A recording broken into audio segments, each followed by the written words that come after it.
লেহি অবরকাতুহু। সম্মানিত দর্শক, যারা রাজনীতি সম্পর্কে একটু খোঁজখবর রাখেন তারা সবাই জানতেন যে বিএনপির সঙ্গে ডক্টর মোহাম্মদ ইউনূসের যে সমঝোতা সেটা শুরু হয়েছিল লন্ডন বৈঠকের মাধ্যমে।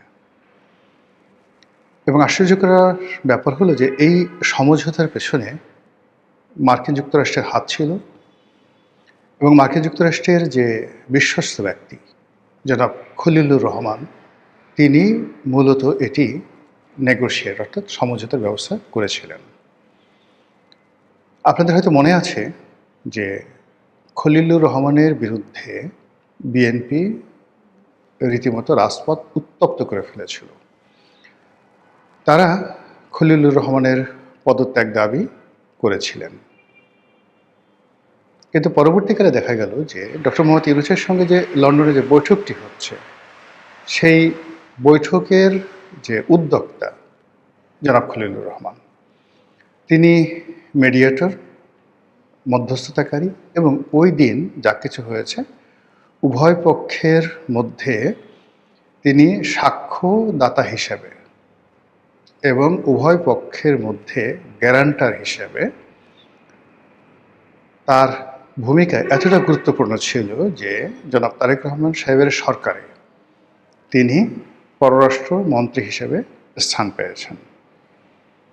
এটি নিয়ে যখন আলাপ আলোচনা হলো এবং লোকজন যখন বলা শুরু করলো তার বিরুদ্ধে, তিনি তখন অনেকটা বিরক্ত হয়ে বললেন যে আরে ভাই, আমি তো কাউকে হাতে পায়ে ধরে এখানে আসিনি। হোয়াট ডাজ ইট মিন? আপনি কারো হাতে পায়ে ধরে আসেননি, ইট মিনস আপনার হাতে পায়ে ধরে কেউ আপনাকে এনেছে। কে সে? এটি হয়তো আগামীতে আমাদের এই সমাজ নির্ধারণ করবে, আমাদের রাষ্ট্র ইতিহাস লিখবে এবং সে অনুযায়ী যে যার কর্মফল ভোগ করবে। যেটা বলছিলাম, যখন এরকম সমঝোতার কথা হচ্ছিল ঠিক সেই সময় লন্ডন থেকে যখন ডক্টর মোহাম্মদ ইউনূস ফেরত এলেন, তখন রাতারাতি বিএনপির কণ্ঠ পরিবর্তন হয়ে গেল। জামাতের কণ্ঠ ঊর্ধ্বে উঠল এবং তারা বলার চেষ্টা করলো যে একজন রাষ্ট্রপ্রধান বা সরকার প্রধান তিনি কী করে একটি দলের প্রধানের সঙ্গে উপযাচক হয়ে দেখা করতে যান। পরবর্তীতে সামহাও আমেরিকার পক্ষ থেকে বা ডক্টর ইউনূসের পক্ষ থেকে জামাতকে যাকে বলা হয় অ্যাসুর করা হয়েছিল বা নিশ্চয়তা দেওয়া হয়েছিল যেটা একটা কৌশল এবং এই কৌশল ছাড়া আওয়ামী লীগ ঠেকানো যাবে না, এই কৌশল ছাড়া এটা করা যাবে না, ওটা করা যাবে না, ইত্যাদি ইত্যাদি। এবং অবস্থার প্রেক্ষিতে এখানে আমেরিকা মানে আমরা যেটা বলি যে দুই দিকে টর্চ লাইট মারা, জামাতকে এবং বিএনপি উভয় দিকে তারা এই টর্চ লাইট মেরেছে। তার প্রেক্ষিতে আজকের এই রাজনৈতিক পরিস্থিতি, এই রাজনৈতিক পরিস্থিতিতে এরকম একটা হযবরল অবস্থা তৈরি হয়েছে যে জামাত মনে করছে তাদেরকে ঠকানো হয়েছে, বিএনপি মনে করছে যে তাদেরকে ঠকানো হয়েছে।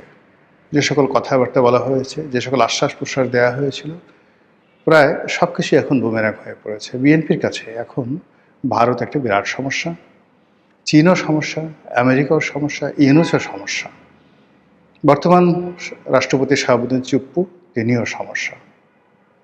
বিএনপির কাছে এখন সম্ভাবনা বলতে কি আছে?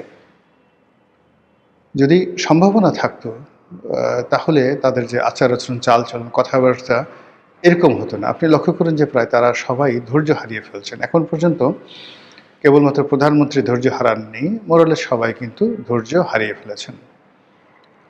অনেকে সীমা অতিক্রম করেছেন, অনেকে যাকে বলা হয় আনন্দের অতিসাহ্যে বা ফ্রাস্ট্রেশন, হতাশার যাকে বলা হয় গভীর সমুদ্রে নিমজ্জিত হয়ে এমন সব কথাবার্তা বলছেন, এমন সব কাণ্ড করছেন যেগুলো আসলে তাদের মানায় না। তো যেটা বলছিলাম যে ওই সময়টাতে লন্ডন বৈঠকের পরে এটি মোটামুটি স্পষ্ট হয়ে পড়ে যে আগামীতে বিএনপি যদি ক্ষমতায় আসে তাহলে ডক্টর মোহাম্মদ ইউনূসই রাষ্ট্রপতি হবেন। এই জন্য রাষ্ট্রপতি পদটিকে সাজানো হয়, এজন্য রাষ্ট্রপতি পদটিকে যাকে বলা হয় গ্লোরিফাই করা হয়, সংস্কার প্রস্তাবে ক্ষমতা বাড়ানো হয়, ইত্যাদি ইত্যাদি অনেক কিছু। এবং বিএনপি সম্ভবত এই সকল বিষয় নোট অফ ডিসেন্ট বলেন, যা কিছু বলেন, নীরব একটা সম্মতি দিয়ে তারপর সামনে তারা এগিয়ে নিয়ে গেছে, যেটি জনাব সালাউদ্দিন সাহেবের কথাবার্তা ইদানিং একেবারে স্পষ্ট হয়ে পড়েছে যে বিএনপি এই কাজগুলো করেছে কৌশলগত কারণে।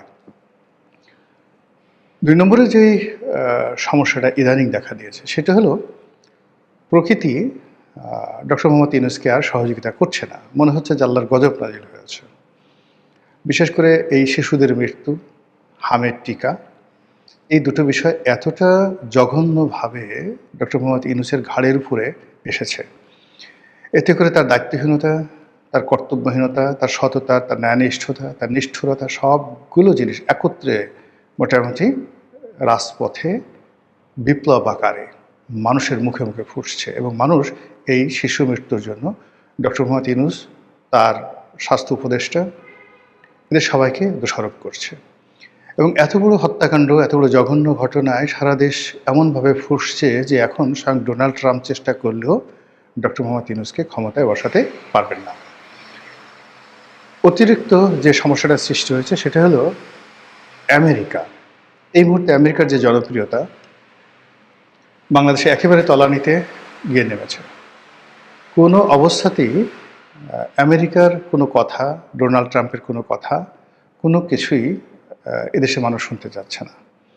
মানুষ বোঝার চেষ্টা করুন, নারায়ণগঞ্জে একটি মহিষ, সাদা রঙের মহিষ, এটির নাম দেওয়া হয়েছে ডোনাল্ড ট্রাম্প এবং এটা এখন সংবাদ শিরোনাম। এমন কোনো টেলিভিশন নেই, পত্রপত্রিকা নেই যেগুলো এই ডোনাল্ড ট্রাম্প নামক যে মহিষ, এই মহিষের উপর ভিডিও তারা করেনি। এই ডোনাল্ড ট্রাম্পকে কীভাবে, যাকে বলা হয়, জবাই করা হবে, এর দাম কত হবে, ইত্যাদি ইত্যাদি নানা কথা বলে মূলত ট্রাম্পকে ট্রল করা হচ্ছে। এই বিষয়গুলো আসলে কোনো অবস্থাতেই ভালো দিক না। ফলে এই আমেরিকার সাথে যে চুক্তি, এই চুক্তির কারণে ডক্টর মোহাম্মদ ইউনূস এবং তার যারা সঙ্গী সাথী রয়েছেন তারা মানুষের ঘৃণা এবং যাকে বলে অভিশাপের উপলক্ষ হয়ে পড়েছেন। অন্যদিকে এই চুক্তির সঙ্গে বিএনপি এবং জামাতকে জড়ানোর জন্য জনাব খলিলুর রহমান যে বিবৃতি দিয়েছেন, আগামীতে বিএনপি এবং জামাতকেও কিন্তু সর্বনাশ করে ছাড়বে এই চুক্তি। ফলে আপনি যদি চানও, কখনো কখনো প্রকৃতি এমন অবস্থা হয়ে যায় আপনি চাইলেও কোনো অবস্থাতেই কাউকে সাহায্য করতে পারবেন না, যেখানে প্রকৃতির অভিশাপ নাজিল হয়ে যায়। এখন ডক্টর মোহাম্মদ ইউনূস ইমেজ হারা, শক্তি হারা এবং তাকে লোকজন দেখতে চাচ্ছে না। তার কোনো ছবি, তার কোনো কথা, তার পক্ষে এই মুহূর্তে বাংলাদেশে কোনো লোক আছে যে কিনা তার পক্ষে সে সামনে প্রেস ক্লাবের সামনে দাঁড়িয়ে দুটো কথা বলতে পারে। মুহূর্তের মধ্যে যে সকল হুজুর তার জন্য দোয়া করতেন, যে সমস্ত লোকজন তার জন্য মানে যাকে বলে চোখের পানি ফেলতেন, এখন প্রত্যেকটা লোক পর্দার অন্তরালে চলে গেছে। তো এই অবস্থাতে মানে দেশ কিভাবে চলবে, এই অবস্থাতে সরকার কিভাবে চলবে এবং এই অবস্থাতে আগামীতে আমরা কিভাবে আমাদের যে কার্যক্রম এটা এগিয়ে নিয়ে যাব, এটা নিয়ে যখন বিএনপি, অন্যান্য রাজনৈতিক দল, সরকার সবাই দ্বিধাগ্রস্ত, তখন রাষ্ট্রপতি পদে ইউনূসের যে নিয়োগ, এটা এতটা অসম্ভব হয়ে পড়েছে, শুয়ের পেছন দিয়ে যদি উট ঢুকে তার চেয়েও যাকে বলা হয় অসম্ভব হয়ে পড়েছে এবং এই কাজটি বিএনপি চাইলেও করতে পারবে না। মহান আল্লাহ আমাদের সবাইকে হেদায়েত দান করুন এবং হেফাজত করুন। আসসালামু আলাইকুম ওয়া রাহমাতুল্লাহি ওয়া বারাকাতুহু।